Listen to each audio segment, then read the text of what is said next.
But here we go, standing in the need of prayer. This is your final. This is page 77. How much do you have to do? You have to do 2 lines. If you do 2 lines and do them well, you're going to do great. If you do the whole song, there's only a little bit more you have to learn, and it is a little bit more challenging. So what I'm going to do is I'm going to play the 2 lines and stop. That's satisfactory. Here we go.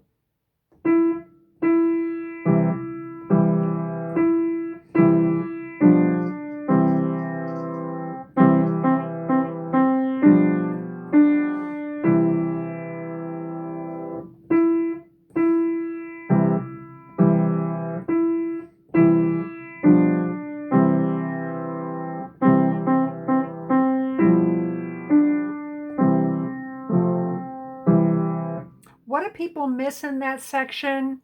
They often overlook the end of line 2. The chord you move to is not a G7, which is, it's an F. Now, why do people do that? It's a very logical mistake, actually. They see 1, 2, 5, and they use those fingers on the one they know better. So I'm just pointing that out. Make sure you play an F there.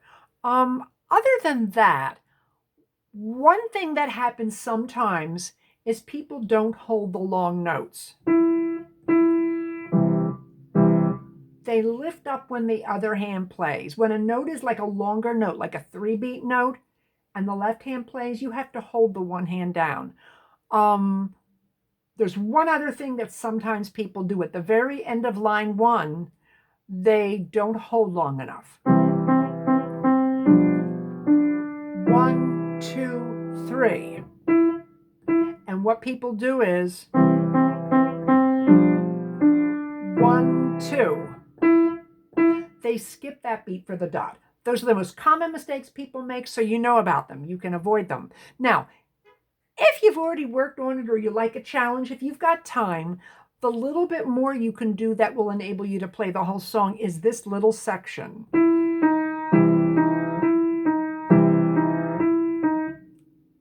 That's all that you need to do.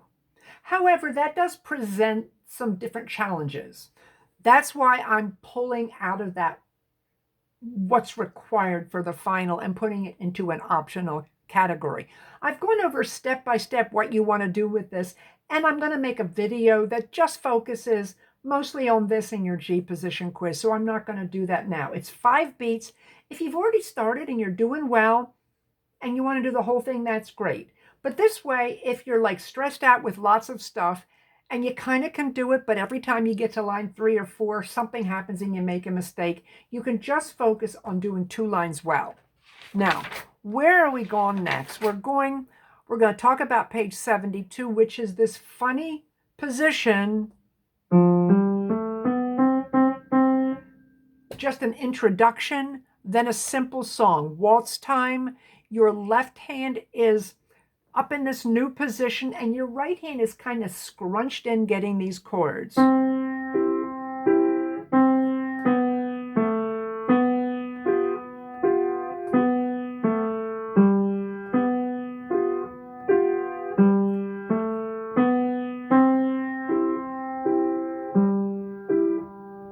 So that's the first piece after the exercise. After the theory part, they introduce you the theory, and one little walkthrough exercise, you get a simple song. Why do I say a simple song? And of course, when I say that, I'm talking about where does this stand in the book from the beginning? I'm just listening because I'm hearing these sounds outside, and I wonder if it's them working on the heater. Was this the class where I heard my house was shaking and I went to the back and there was heavy equipment? Was that this class? Maybe not.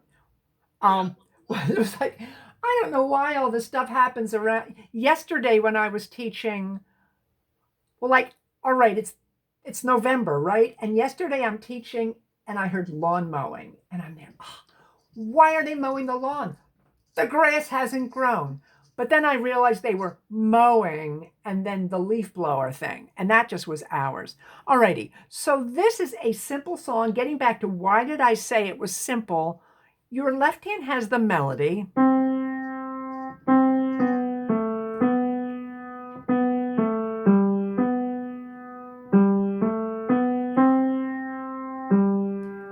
which is not really hard, assuming you take the time to work through it. And your right hand comes in on the off beats, on the beats when the left hand's not playing, and just it adds a little harmony with something that doesn't change. It does two things in a row that are the same. So once you shape your hand for that, here's the different one. And the whole song only has two variations. That's why I say it's a simple song. But what happens here on 74-75? The song is not as simple. Why would I say that? Well, the melody's mostly in the left hand, but part of it's in the right hand, which means there are times when your melody will start in the left hand, then your right hand plays a note, and then your left hand plays a note. That's just more complicated. There's more going on. Now, another reason why I would say maybe it's a little more complicated, well, there's a fermata at the top. That's new, but that's not why I would say it's more complicated. I would say that there's not as strong a pattern that you can kind of expect when your right hand's going to come in. It just seems like, I don't know if random is the right word, but there's definitely not a pattern that you play something boom, boom, boom, boom, like that, which you can anticipate that pattern. So I've gone over these very little. I've talked about generally in a live class, I do half of each, and that's all I do. I rarely do it all. Occasionally I play the end if there's an interest. The reason I don't finish the end is because the end is way, way, way, way harder than the beginning. So I feel that it's like that diminishing point of returns where so much effort doesn't get you as much results, considering that many people in this class are not going to the next level where that would be valuable. If you are going on, it would be valuable. And I can tell you, you would need to spend more time at the end. Why? Because both hands are going to do things at the same time, kind of different. And you're learning a new hand position, so you're thinking, what note is that? Or you're penciling it in. There's reasons. Now, I've played this before. What I'm going to do is I'm going to play it all the way through, and then I'm going to pause for that fermata, and then I'm just going to let you know when I play the end. Listen, perk up to the ending. Here we go.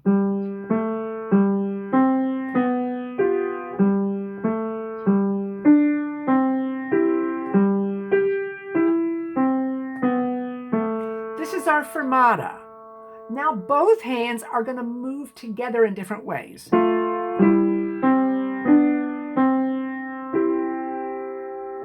That presents the opportunity for working on a couple different skills.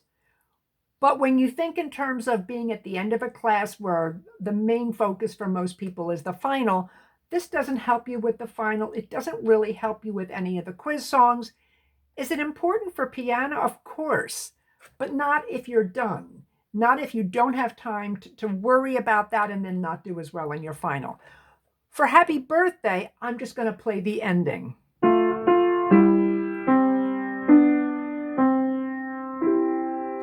So it's the same kind of overall shape, but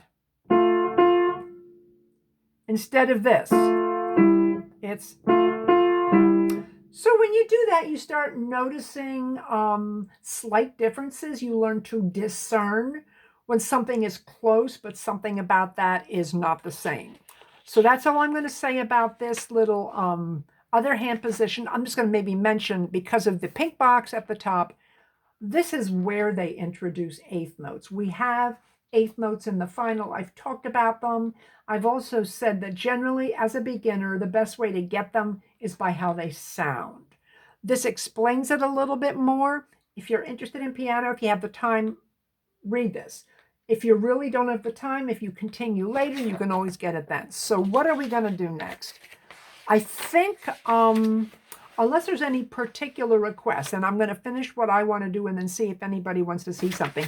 I think what I'm going to do is focus on the ones that are not the quiz, but will be kind of important if you're going on. So I've already broken them down a little bit. I'm going to go between page 65 and 71. We have time. I'm not going to do complete lessons. I've done some of that, but you'll kind of get a sense of what you're going to want to work through if you're going on. Page 65, beautiful brown eyes. I've talked about this before. When you do something new, look for these pink boxes. They point out things that as you work up to this page, they're new at that point. At the top of 65, you get this exercise that drills this new pattern: low note, high, high, low note, high, high. And the high ones in this case have 2 notes. It's possible to have that rhythm pattern and have more than 2 notes. There could even be 2 in the bottom and 2 in the top. Like, I'm doubling the bottom. I could add an extra note at the top. I could change the chord a little bit. I could make it jazzy.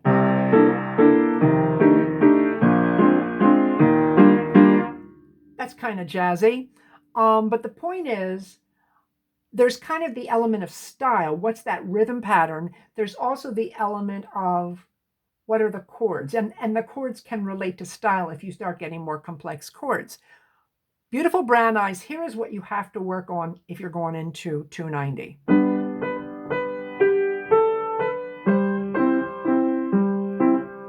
I've broken that down a couple times a little bit. The main thing that's hard is measure 3. And when you start that, if you do start that, you're going to want to go very carefully, hands separately, very slow, small sections. You might do that a couple times. Hold the top note.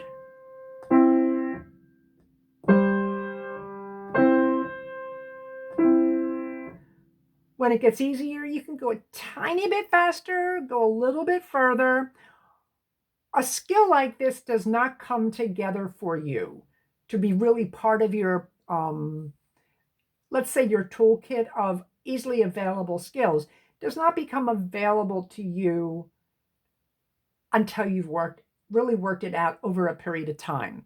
When you do it once, the next time you do it, it should be easier, but it might still take a lot of work. Don't let that discourage you. I found with myself, at whatever level I was, I didn't really start thinking this way until I was already in college. But when I was in college and was suddenly presented with so much music, I had to go from practicing maybe 2 or 3 hours a day to practicing maybe 4 or 5 or 6 hours a day, and sometimes more. And that's when I realized I had to get serious about, I had to really be focused on what I should be doing and what I shouldn't be doing to get the best use of my time.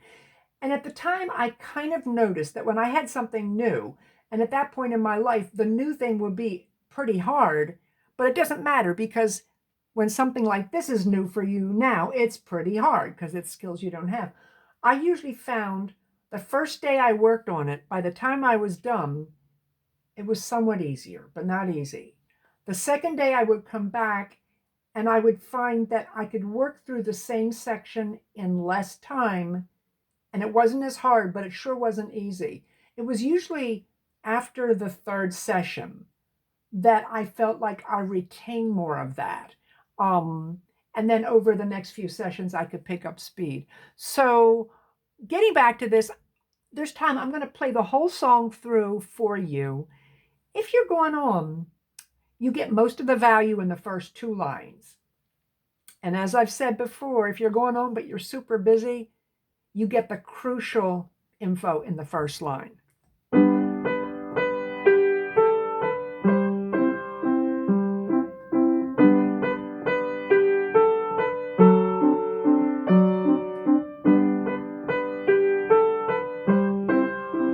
Did you see what happened? Line 3 is just like line 1.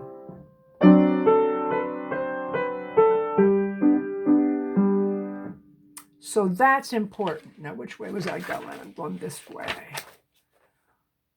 If you're going on, page 69, Alpine Melody is another one where there's patterns between the hands, like left, right, left, left, right, left, left, right, left, left, right, right, that kind of thing. I focused on 2 lines.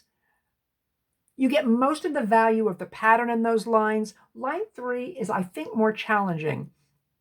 I don't think it's harder to play. What I think is challenging at this point is it's got a new version of a chord there that you're playing, kind of a newer version in both hands. And I think that's what's challenging, not the actual difficult of playing. Starting in line 3.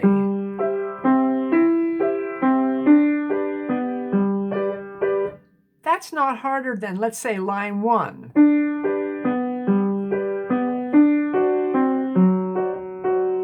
It's not harder, it's just 3 is different. Here we go, 3.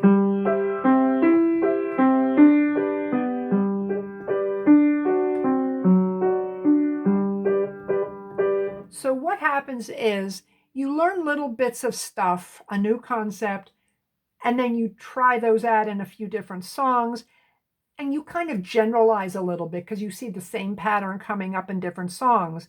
Over time, you start seeing the same pattern over and over, and if you keep doing it, ultimately, you look at things and you just know what they are even before you play them.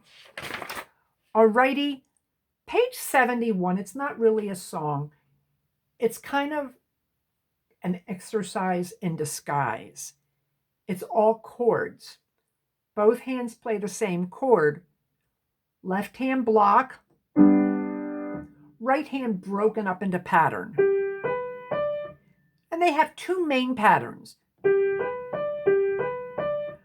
That's an arpeggio, which is a broken chord, but that's kind of the one that's flowing. There's also this one. That's not so flowing, but they're both broken chords. So there's 3 chords in this. It's the same chords as the previous song, but the pattern's different.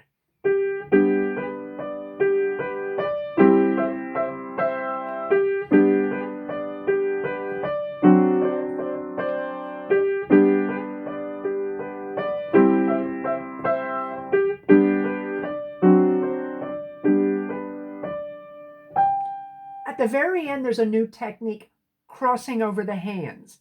You play, and one hand goes over to play a note or notes. It can go down to, like this is my right hand. I can cross right hand to get a low note. I'm just gonna, let's see. I can't think of anything like that style where, like, it's easier. Rhythmically, that just works. But I can tell you, in more advanced music, you do it all the time. One thing you do is